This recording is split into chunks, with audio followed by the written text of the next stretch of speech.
નમસ્કાર prime time સાથે હું છું આપની સાથે મહેન્દ્ર। વાત કરી સમાચારની તો મહત્વપૂર્ણ સમાચાર છોટા ઉદેપુરથી સામે આવી રહ્યા છે, જ્યાં છોટા ઉદેપુરમાં વિદ્યાર્થીઓ પાસે શૌચાલયની સફાઈનો વિડીયો વાયરલ આવ્યો છે। છોટા ઉદેપુરમાં વિદ્યાર્થીઓ પાસે શૌચાલયની સફાઈ અંગેનો વિડીયો વાયરલ કે જ્યાં પ્રાથમિક શાળાના માસૂમ વિદ્યાર્થીઓ પાસે સફાઈ કરાવતા હોવા અંગેનો વિડીયો વાયરલ થયો છે। ત્યારે નસવાડી તાલુકાના હમીરપુરા પ્રાથમિક શાળાનો વિડીયો હોવાની માહિતી કે જ્યાં આદિવાસી માસૂમ વિદ્યાર્થીઓ પાસે કેમ કરાવાઈ રહી છે મજૂરી, કે જ્યાં શિક્ષક સામે યોગ્ય કાર્યવાહી કરવામાં આવે કે કેમ, શું આ રીતે બનશે ગુજરાત જેવા અનેક પ્રશ્નો પણ થઈ રહ્યા છે। ત્યારે વિદ્યાર્થીઓના જે જીવનને કહી શકાય, શાળાઓને, શિક્ષણ જગતને લાંછન લગાવતો એક કિસ્સો સામે આવ્યો છે છોટા ઉદેપુરથી, કે જ્યાં છોટા ઉદેપુરમાં વિદ્યાર્થીઓ પાસેથી શૌચાલયનું સફાઈનું કામ કરાવતા હોય તે અંગેનો વિડીયો વાયરલ થયો છે। ત્યારે પ્રાથમિક શાળાના માસૂમ વિદ્યાર્થીઓ પાસેથી શૌચાલયની સફાઈ કરાવતા હોય તે અંગેનો વિડીયો વાયરલ થયો છે, જ્યાં નસવાડી તાલુકાના હમીરપુરા પ્રાથમિક શાળાનો જે વિડીયો હોવાની માહિતી। ત્યારે આદિવાસી માસૂમ વિદ્યાર્થીઓ પાસે કેમ કરાવાઈ રહી છે મજૂરી, શિક્ષક સામે યોગ્ય કાર્યવાહી કરવામાં આવશે કે કેમ, શું આ રીતે ભણશે ગુજરાત જેવા અનેક પ્રશ્નો પણ થઈ રહ્યા છે। ત્યારે હાલ તો શિક્ષણ જગતને લાંછન લગાવતો હોય તેવો એક કિસ્સો સામે આવ્યો છે કે જ્યાં છોટાઉદેપુર જિલ્લાના નસવાડી તાલુકાના હમીરપુરા જે પ્રાથમિક શાળા છે ત્યાંનો આ બનાવ છે, જ્યાં બાળક પાસેથી શિક્ષકો દ્વારા શાળાનું શૌચાલય સાફ કરાવતા હોવા અંગેનો વિડીયો વાયરલ થયો છે। ત્યારે આવી શિક્ષકો છે તેઓ સામે કડક પગલા લેવાની માંગ ઉઠી છે।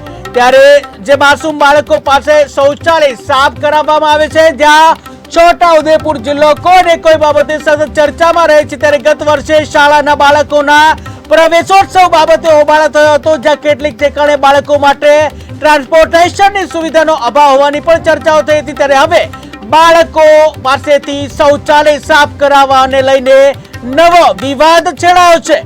ત્યારે શિક્ષક સામે કડક પગલા ભરવામાં આવે તેવી માંગ પણ ઉઠી છે, જ્યાં છોટા ઉદેપુર જિલ્લાના નસવાડી તાલુકાના હમીરપુરા પ્રાથમિક શાળાના બાળકો પાસે જે શૌચાલય સાફ કરાવતા અંગેનો વિડીયો વાયરલ થયો છે। ત્યારે શાળાના બાળકોને શિક્ષણ આપવાના બદલે શાળાના શિક્ષકો બાળકો પાસેથી આવું કૃત્ય કરાવડાવી રહ્યા છે અને જેને લઈને લોકોમાં રોષ ફાટી નીકળ્યો છે। ત્યારે આવા શિક્ષકો સામે કડકમાં કડક પગલા ભરવામાં આવે તેવી માંગ પણ થઈ રહી છે, કે જ્યાં આ વિડીયોમાં સ્પષ્ટ જોઈ શકાય છે કે ત્રણ નાના ભૂલકાઓ છે, હાથમાં સાવરણો અને ડોલ લઈને શૌચાલયની સફાઈ કરી રહ્યા છે।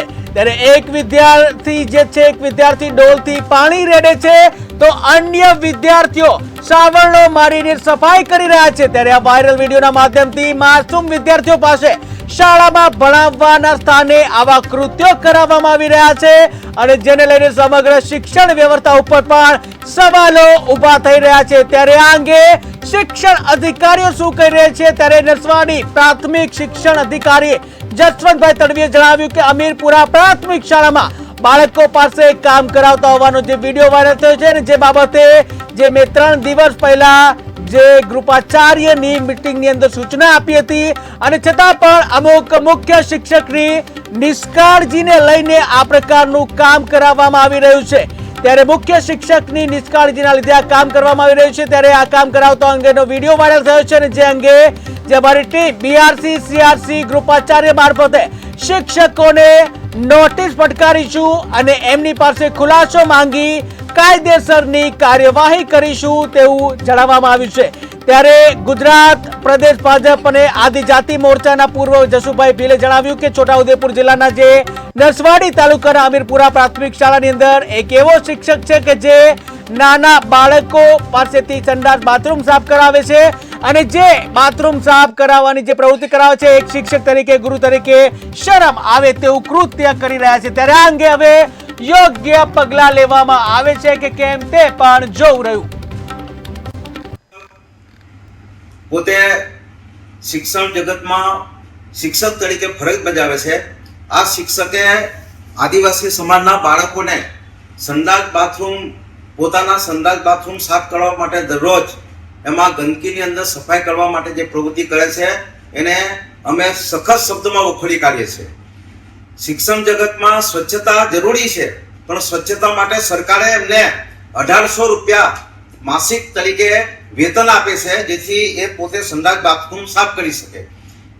એના કારણે એ પૈસા ન વાપરવાના કારણે વિદ્યાર્થીઓને જે સફાઈ કરાવે છે અને ગંદકી કરાવે છે, અમારા ઘરોમાં પણ અમારા દીકરાઓને આ રીતે નથી કરાવતા, આવું શોષણ કરે છે.